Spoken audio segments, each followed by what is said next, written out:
আসসালামু আলাইকুম, সবাই কেমন আছেন? আশা করি আলহামদুলিল্লাহ সবাই অনেক ভালো আছেন। তো অনেকদিন ধরে ভাবতেছি এমন একটা কিছু খাই যেটা গ্রামের খুবই ঐতিহ্য। সেই জন্য গ্রামের কিছু ছেলেরা মিলে গ্রামের চড়িবাতি খাবো বলে একটা আয়োজন শুরু করলাম। তো সবার ঘর থেকে চাউল, ডাল, পেঁয়াজ, আলু, তেল, নুন সবকিছু উঠিয়ে নিলাম এবং একটি বাগানের কানি বিলের পাশে বসে গেলাম রান্না বাড়া করার জন্য। বিলের পাশে একটি চুলা বানিয়ে নিছি, ওই জায়গায় রান্না বসিয়ে দিছি। এই জায়গায় আমার চাচাতো ভাই আবার পেঁয়াজ কাটতেছে, ওই জায়গাতে রান্না বাড়ার আয়োজন চলতেছে। এই জায়গাতে সবাই অনেক আনন্দ করতেছে। এখানে আলু ডিম সবকিছু রেডি করা হয়েছে, আস্তে আস্তে সবকিছু পরিষ্কার করে নেওয়া হইতেছে। সবার মনে খুবই আনন্দ, অনেকদিন পর চড়িবাতি খাইতেছি, কারণ এরকম চড়িবাতি এখন তো আর কেউ খায় না। আগে খুব প্রচলন ছিল, আস্তে আস্তে এই চড়িবাতি প্রায় বিলুপ্ত হয়ে যাইতেছে গ্রাম থেকে, সেই জন্য সবার মনে অনেক খুশি। গ্রামের এই চড়িবাতি একটা সময় খুব প্রচলন ছিল, এখন আর দেখা যায় না। যা গ্রামের ভাষায় অনেকে ক্ষতিবাত বলে। তো এই জায়গাতে আমি বটবুটি কাটার জন্য বসে পড়ছি। ওই জায়গাতে ওরা ডিম সিদ্ধ দিছে, ডিম আর আলু। এই জায়গাতে আমি বটবুটিগুলো সুন্দর করে কুচিয়ে নিতেছি। মূলত বটবুটি সিম আলু দিয়ে একটা ভাজি করা হবে খুব সুন্দর করে, এই জন্য সবকিছু কুচিয়ে নিতেছি। সবাই সবার কাজে ব্যস্ত, সবার একটা করে কাজ হাতে ধরাই দিছি যাতে তাড়াতাড়ি করে রান্না করা শেষ করা যায়। গ্রামের অনেক ধরনের ব্লগ আমি বানাই, প্রায় আজকে 2 বছর তো আমি এই ইউটিউবে কাজ করতেছি। গ্রামের বিভিন্ন ব্লগ বিভিন্ন ভিডিও মানুষের সামনে তুলে ধরতেছি। কেন জানি না কোন কারণে আমার ভিডিওতে তেমন ভিউজ হয় না। অনেক স্বপ্ন নিয়ে কিন্তু ইউটিউব চ্যানেল খুলছিলাম। তো যাই হোক, এর মাঝে ডিম ভুনা কমপ্লিট হয়ে গেছে। মূলত আমরা 4 পদ রান্না করব। এই জায়গাতে আবার সালাদ, ডিম ভুনা, ডাল,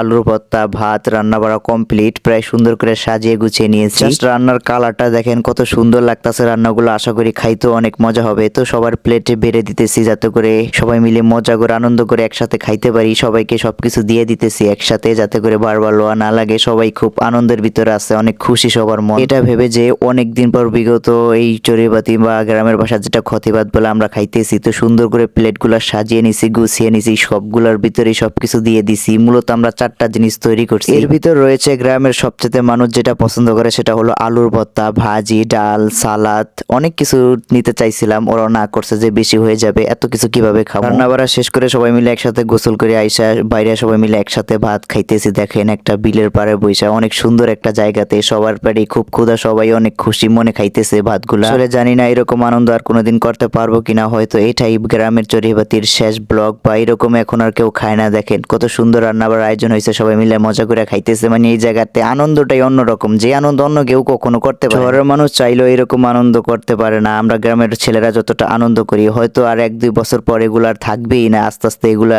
প্রায় বিলুপ্তি হয়ে গেছে বলতে পারা যায়। এর ভিতরে আমাদের খাওয়া দাওয়া কমপ্লিট এবং অনেক কিছু পড়ছে, প্রায় 3 জনের খাবারও পড়ছে। তো এই খাবারগুলো বাড়িতে নিয়ে মানুষের বিলিয়ে দিয়ে দেবো যাতে করে অনেক মজা করে সবাই মিলে একটু ভাগে যোগে খাইতে পারে, কারণ এরকম ক্ষতিবাদ সবাই খাওয়ার ইচ্ছা থাকে। সবাই খালি বলতে আলুর ভর্তাটা খুব মজা হয়েছে। তো ভিডিওটি ভালো লাগলে অবশ্যই কমেন্ট করে জানাবেন কেমন হয়েছে।